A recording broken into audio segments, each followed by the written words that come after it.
It's time to relive great moments with former Cowboys. Eddie Sutton, one of the all-time great. You know, that's one of the great things in having the opportunity to coach here in Oklahoma State was the fact that you had such great people. It's time for Where Are They Now on Triple Play Sports Radio. John Farrell, former Cowboy pitcher back in the early 80s. And you know what, mostly putting up with me, I guess, after, chasing everybody around, chasing us around the country. Where Are They Now? Our weekly talk with former Oklahoma State athletic coaches, players, and personnel. Desmond Mason, former All-American player here at Oklahoma State. So today, that's what I spend most of my days doing. For the most part is, in the studio trying to paint and trying to create, and I enjoy doing that. It's like catching up with an old friend every Wednesday. Boy, do I feel old today, as I always do on a Wednesday when we bring back some of these former athletes.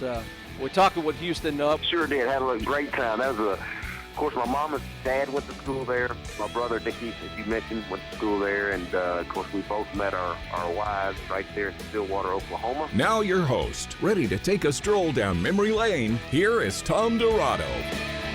Well, thank you very much, and welcome once again to Where Are They Now? And we had a call a bit of an audible, but that goes with the territory. And our current guest, going to know about this cast that had somewhat of a schedule problem in Phil Forte, obviously. Phil has been named assistant coach at Sam Houston State, and I guess Leon Jones, the police chief at Oklahoma State, I guess he doesn't have the seniority yet to tell the head coach, hey, now wait a minute, I don't need to go to practice. I got to get on the radio with Tom. So we had to call an audible, but I wanted to do this with you anyway. So we're kicking you up a week, long story short. But again, Leon Jones, the police chief here at Oklahoma State. And Jonesy, always good to talk to you, bud. Hey, thanks for having me on, Tom. Appreciate it.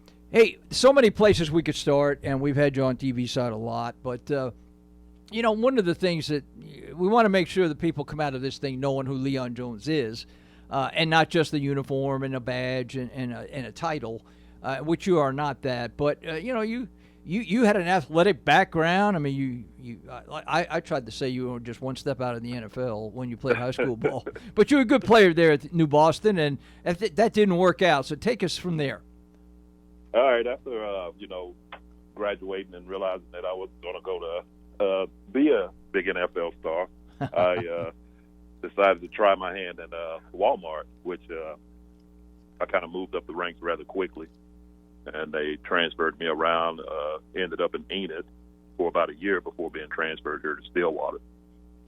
Now we're talking sort of like ancient history back in 1986. I got transferred here to Stillwater, Oklahoma, where it just felt like home. Everybody here was friendly and nice, kind of welcomed me in, so I decided to make this place home. And I started, as I said, moved up through the ranks. I was a department manager there at Walmart. They moved me over here as a loss prevention manager. And I got to work real close with the Stillwater Police Department, and they kind of talked me into joining the force. The only thing I ended up joining here at Oklahoma State University. So, you work so close with not only just basketball, but you work closely with the athletic department in your position there, and you did as an officer. And so many great players that we have on this show in this time slot, Forte being one of them. But you had to be happy when you heard the news that Phil's going to be he's starting his coaching career at Sam Houston State as a full-timer. That is great. I'm real happy for Phil. He really deserved that. He was I get to travel with the team quite a bit, so I'm still involved with athletics. And Phil was just all around good guy, man. He just practiced hard, he worked hard, he played hard, and he was somewhat of a leader on the team, helping keep those guys in line. So I'm real happy for him. What is your role like? Obviously you leave with the team, you fly with the team, you stay with the team. And if people just are aware enough, you could see him on the TV right off the bench somewhere, probably calling some plays for Boynton maybe every once in a while. But what's your role like now? I mean, you're there to make sure everything goes smoothly. Yes, I'm I'm like the law enforcement liaison when I travel with the team. And I mostly like to make sure the guys get to do what they need to do without interruption. And especially at night, I keep a watch out, make sure no one's sneaking in, no one's sneaking out, things like that. And just to kind of give them a sense of security that they can go practice, they can go play, they can do what they need to do without any interruption. Do you make contact and work with the security, if you will, the police at the institution that Oklahoma State's visiting? Yes. In fact, I use that as a tool to kind of go in and network with them, the other schools that we play. And it kind of lets them know that if they do have an issue or something with any OSU fans or players or coaches, they can contact me, and we can probably get to the bottom of it a lot quicker. You know, we'll jump over to football, and you got different officers who travel there, but, you know, the Highway Patrol is involved there as well, protecting Gundy and the team itself. But, you know, it sounds almost simple to say, well, you don't need – what do you need protection? What do you need security for? But in our crazy society in this day and age, you never know what's going to happen. You're right about that. When you kind of think of it and say, well, what could happen, that's when something crazy happens. You know, going back to when Smart was on the team and we had that incident down in Texas. Yeah. That was just kind of a small taste of what could happen. I didn't feel like I really did that much other than help get him off the court, but everybody felt that was big. And, you know, I traveled with football quite a bit when I first started back in 94. And we would work with the other agencies, law enforcement. And there's a lot of potential for some bad stuff to happen. And it's just good to have us there so we can work with the other agencies and kind of be the liaison between the operations guys and the team. We've been friends for a long, long time, and I think our friendship kind of blossomed and cemented, if you will, when the tragedy took place in Colorado. And Yeah. I don't know how many people realize, but you were one of, I want to say, the first 3 Oklahoma State representatives that flew out that very night, I think, and maybe the next morning. You and Yeah. Bosserman, and I forget who was the young guy who was in our department. I always forget his name. Carter Mason. That's correct. Yes, and Yes. you had the unenviable task, to say the least, of trying to piece everything that needed to be pieced together and make sure that the Oklahoma State was represented in the right way. Those are things Yeah. you never forget.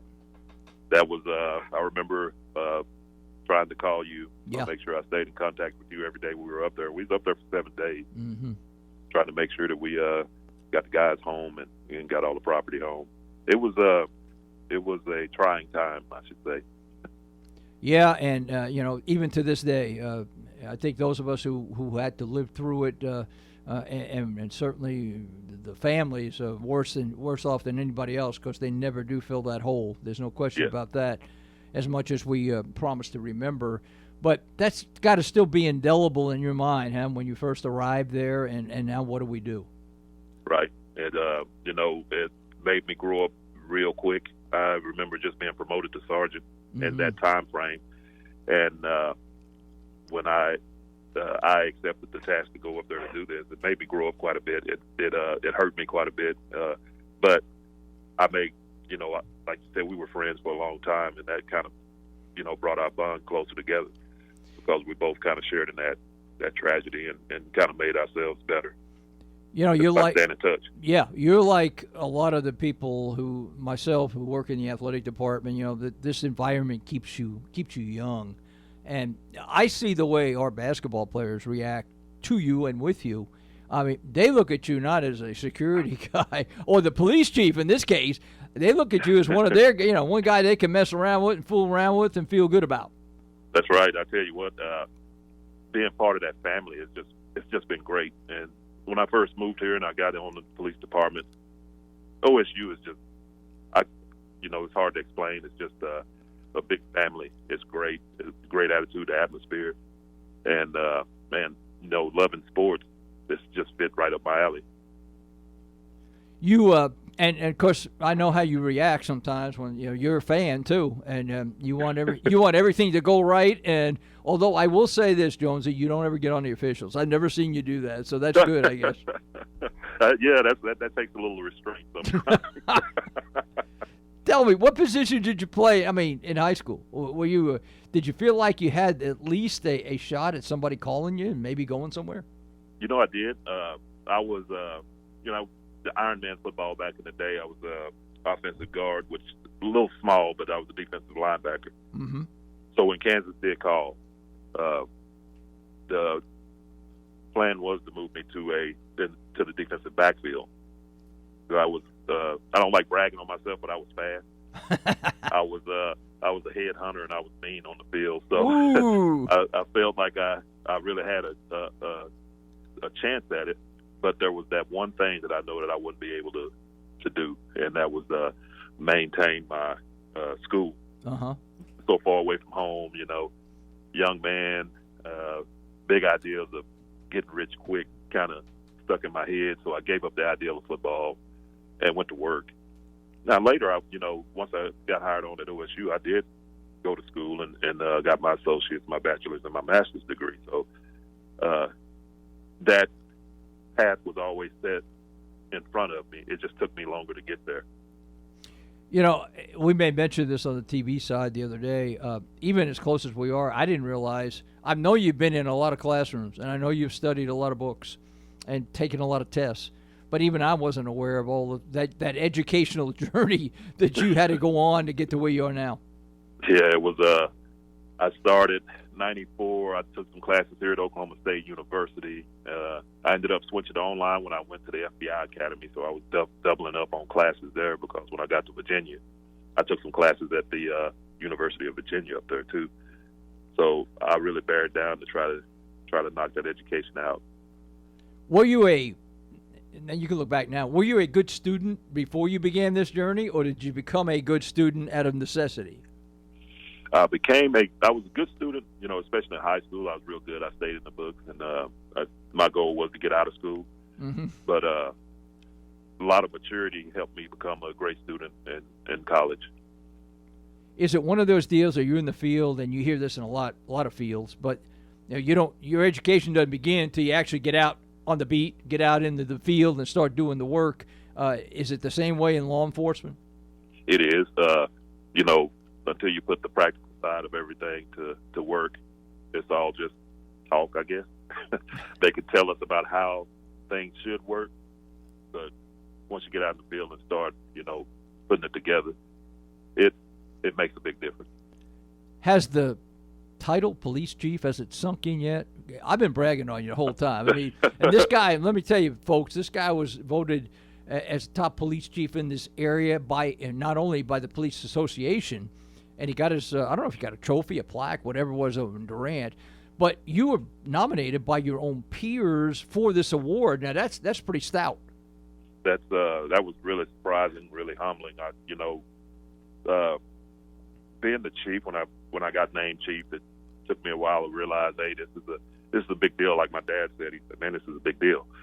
And I tried to stay the same as I always been, open door policy, but I didn't realize how much of my leadership affected other people until they nominated me. And I was shocked because I was, it's a team effort. And everything that happened here at the OSU Police Department is because of the group and the team. We put that together. We made it happen. But then they come in and said it's because of your leadership all this stuff has happened. Mm-hmm. And so that really hit me in the heart. I was shocked. I was surprised. I appreciated it. It's good to hear that from time to time. I asked you this question yesterday. It's the first time I think in all the years we've known each other that I've asked you this. But I used the sports analogy again. You went from being a player with the guys on the team to all of a sudden now you're the head coach.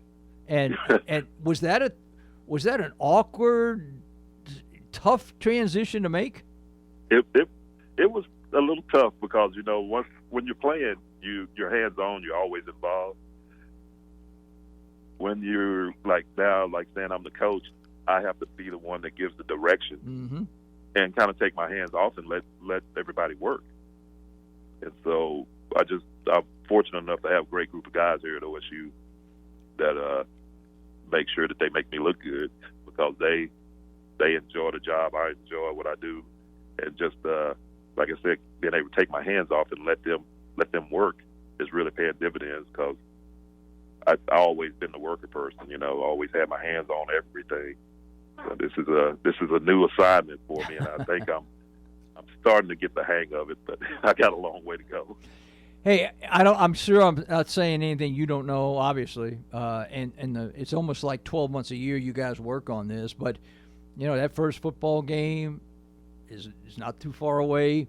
We're heading into that time of the year where Stillwater, what is it, doubles, triples, whatever it is, as far as people in the area. More training, more intensity with what's going on around that stadium this year. Yes, we have started. I'd like to say we started before school was out, kind of planning for the next football game, and not so much as the season, but the first game kind of sets the tone for us. We're talking everything from traffic to the assignments in the stadium and the assignments outside the stadium. So we did a big exercise here last week on a Wednesday. Fortunately, I picked the hottest day of the year to make it happen. But we had agencies, Stillwater Police Department, which we work well together, especially with their new leadership, and Jeff Watson, Shannon Jordan, and they're going to do great things. Even don't let me forget Captain Roy Stevens there. We work close with the fire department, who was at the exercise, and LifeNet. We had just agencies from all over, and we all joined in to create this exercise almost like it was a game day. So we've been working on enhancing our security efforts so everybody can continue having fun when they're at experiencing the game day experience. Now, you guys are visible, obviously, around the stadium, upstairs. I'm assuming there's some invisible status that some of your people have that that it's done by design. Yeah. Here's where I'm going with this one, Leon. I'm going with, have you had an increase? What is the status of incidents been with the advent of alcohol in the stadium? It's really interesting, and I'm glad you asked that because for the most part, we were really cautious about what could happen, but it has been actually different. The incidents inside the stadium has went down. Really? And I do believe it's because the effect that people can come in now and drink their beer while they're watching the game, and it takes away from that effect of having to go out and drink real fast and then come in. So it has helped us out quite a bit. I assume you'll still get your occasional knucklehead who probably has too much to begin with. Too much to drink. Can't act right, acts the fool. But you're trained to handle that kind of stuff. But you're telling me in a crowd of 60,000, maybe that number is not as high as maybe an outsider looking in might think. Right, exactly right. It's the total opposite effect of what everybody thought would happen. Now, we still have our incidents outside around the tailgate area, but it's a lot easier to focus your manpower in the areas when you don't have to worry about it in both places as much. Traffic flow, man. I'd like to lay that on you, but you'll probably give me a different name to call. But it's difficult. I mean, traffic and parking has always. I mean, with each year that's gone by, traffic and parking becomes a little bit more difficult at Oklahoma State. It does, and we have been teaming up with Stillwater, Highway Patrol, the Department of Transportation, City of Stillwater. Everybody's been working together to try to put together a great plan so everybody could, get home quickly after the game is over with. And, of course, with school getting ready to start, I always have to throw this out to always be patient.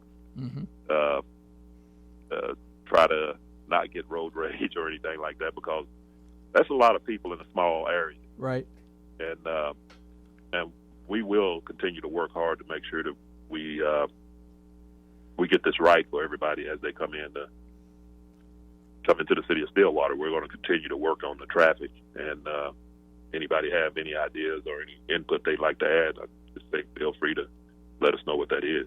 That leads me into the next topic, and I know what you want to go here with the advent of the start of the new year here, and there'll be some new students obviously on campus.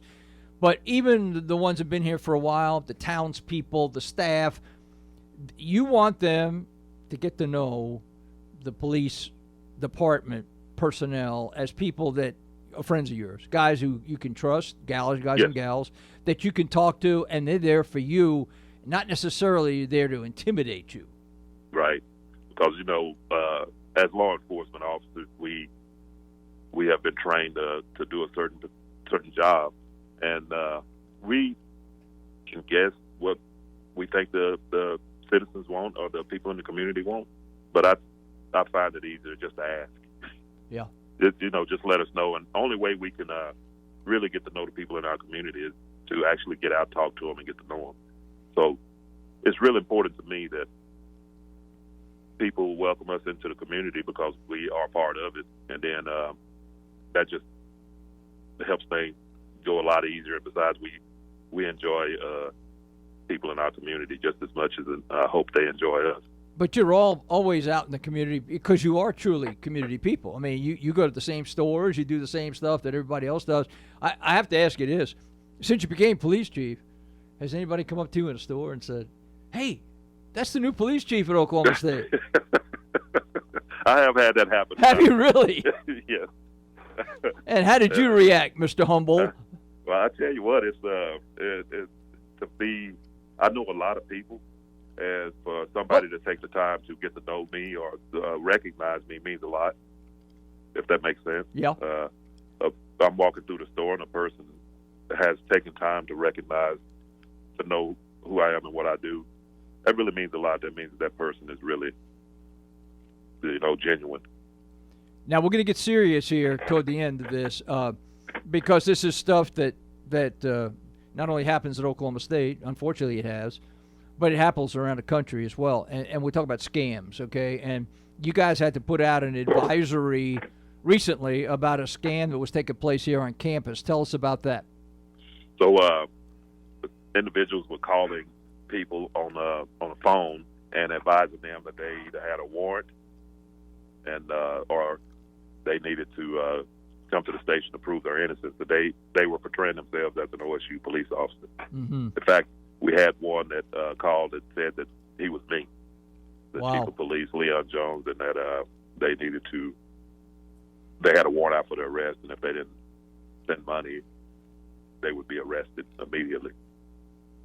And so we sent out a notification to everyone letting them know that this type of scam was happening, and that if anyone calls portraying to be law enforcement, don't give them any information, especially things like bank accounts, Social Security numbers, addresses. If that phone call makes you skeptical, hang up and then dial the actual police department and let us know what happened, or even ask the question if we did call them. And most of the time, the answer is going to be no. We don't call and make requests like that. Have you been successful in closing in on this person or persons who? We have been working with the FBI to see if we can try to track this person. Of course, with the way technology is these days, they don't make it very easy. Mm-hmm. So we'll continue to work real hard because that is, not to make it overly personal, but I think we should really try real hard to find out who these individuals are that's doing this and then bring them to justice. You had the unfortunate, I say it was a hoax. I mean, you guys didn't know it was a hoax, but, it made the news a couple of weekends ago about the hostage situation that really didn't turn out to be one. And you're not in a position where you can say, well, that's just a hoax. We're not going.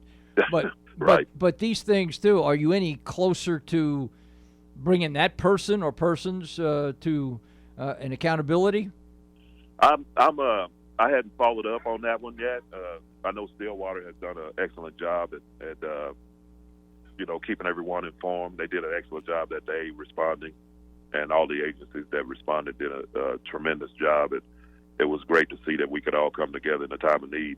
But I haven't followed up to see how close we are. I know that they haven't given up yet.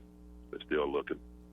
I call Oklahoma State during the school year especially. It's a city. It's another city that requires the same policing, I would think, that you would in a municipality. And like a lot of municipalities, you probably don't have as many people to police as you would like to have. But do you approach it that way? I mean, you've got so many citizens, quote unquote, that you have to deal with. Yes, I always say that every community deserves the best police services that we can offer, and so this is full time, 100%. We love our officers to be highly trained in every aspect, so that the community members know that we are providing the top services that we can, because that's what they deserve. Do you see a shift in how, at least under you and in Oklahoma State, how police officers are perceived by the public would be the students, but of course could be staff and faculty as well. You see a shift in how the perception is now? Yeah, it's been been outstanding that the way the shift has changed. And then, each community is different. Mm-hmm. But here at Stillwater, Oklahoma in particular, people, they seem to love their police department, the members of their police department. And, you always have a few that just, don't get it. But for the most part, it's just been great. When people ask us questions, we are transparent. We answer the questions, we give the truth. And anybody needs help, if we're not the agency to help, we make sure that they get to the right place. So, putting out that effort that we're supposed to put out, the 100% that we're supposed to do, really makes a big difference. And I hope that the community continue to love us, and if they see something that we need to do different, let us know. I'm going to bring it back full circle. I bet, I'm guessing that you're going to breathe a sigh of relief when the McNeese State game is over and McNeese the buses are gone and they're on their way home, and all the fans are out of the area and the traffic is thinned out and there have been no incidents, and then you can kind of go back and just sit down and take a big old breath, huh? Oh, man, when we say we can sit back and we can take a breath, yeah, because that next week, or I should say that next week, the next day we start planning for the next week. But I wouldn't have it any other way, because I love sports. Athletics is a very big contributor to the city of Stillwater, Payne County, Oklahoma, period. And so being able to host those type of events here and do things, let people see how beautiful Oklahoma State University campus is, it's just, I wouldn't have it any other way. It's great. And I want to leave our listeners with this one final thought. You guys are transparent. You want to have involvement. You want to have communication. I mean, the number is there, and you will take any phone call from anybody about anything and try to get it done. Definitely. Yes, that's the way we build great teamwork. Community and the police working together is what keeps this city a great place. Well, it's been an honor to know a great defensive back who was a headhunter and a guy who's humble enough to say, I was pretty fast, Jonesy, I didn't know you were that fast. I'm going to have to check you out one of these days and see if you still got that 40 speed somewhere in the back. Yeah, I keep a little bit of it locked up just in case I have to use it. Yeah, that 40 speed may be like 20 speed now, but it's still there. Hey, congratulations on your award. I'm biased, but I'm so happy that you are where you are. I think you're the right man for the right job right there, and that's why I wanted to have you on. I wanted to give a little personality piece, but if anybody's got anything they need to know about what's going on, I mean, your office is wide open, and all you got to do is call, and you'll get somebody. And I do appreciate your time, as always, bud. And congratulations, man. Did you get a trophy, a plaque? What'd you get? Yeah, I got it's a lapel pin. Oh, man. Uniform, and then also got a plaque to put in a frame and everything. So it's pretty good. Yeah, you were all duded up when you came to the TV show yesterday. You had the full deal going there. That's right. Hey, I always appreciate you, bud. Thanks for coming on. I know our fans like hearing from you, and we'll have you back on again. I think this is good to have communications with your office and the students as well, not to mention everybody else in this area, because there's sometimes, there's the questions come up. They don't know who to answer, how to get it done, but we want to work together on it, so I appreciate you doing it for me. I appreciate you having me, Tom. It's always a pleasure. And, there's people like you and the support that everyone gives me that's put me in this position, and I just can't thank everybody enough. Well, you deserve it, but that's my opinion. I only have one vote, but I voted. I voted twice. I'll admit it now, but I voted twice. Hey, listen, buddy, I'll talk to you soon. All right, thanks again. I appreciate it. Okay, see you. That is the police chief, Leon Jones, here at Oklahoma State. Just a good guy. If you have ever had a chance to avail yourself, maybe a group, if you're listening to us, you need a speaker at your group, a civic group, and I know Leon does, but he is really a treat to have around. He's got lots of stories to tell, and he's a part of the fabric of the athletic community for sure, has been for many, many years. So I thought we'd just hit that a little bit, and we'll try to reschedule old Phil Forte. I can't believe he's practicing. My goodness gracious, what was he thinking here? And he's only been on the job for a couple of weeks. He didn't want to tell the head coach I'm going to do a radio interview.